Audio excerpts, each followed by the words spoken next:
Welcome to our channel. In this video, we'll guide you on how to allow motion sensors permission in Chrome on your PC. Let's break it down. Step 1. Open Chrome. Step 2.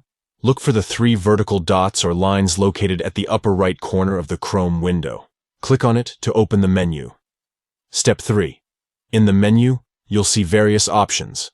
Locate and click on Settings to access the Chrome settings page. Step 4. On the left side of the settings page, you'll find a list of categories. Scroll down and find Privacy and Security. Click on it to expand the options.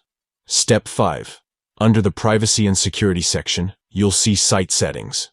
Click on it to access the site-specific settings. Step 6. In the Site Settings, scroll down until you come across the Additional Permissions section. Step 7. Within the Additional Permissions section, you'll find Motion Sensors. Click on it to open the motion sensor settings. Step 8. Finally, in the motion sensor settings, you'll see an option to allow sites to use motion sensors.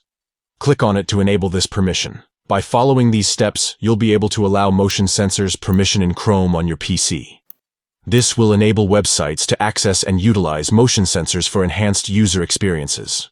If you found this tutorial helpful, don't forget to give this video a thumbs up and subscribe to our channel for more useful tips and tricks. Thank you for watching.